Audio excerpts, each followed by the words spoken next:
Hey, we're going to check out this thermometer that I just picked up. This is nice, small, compact, lightweight, and simple. I really like that.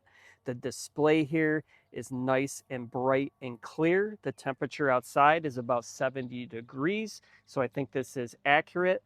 I love how you just close this up and it turns it right off. You don't even need an on button. On the back here, this takes one AAA battery.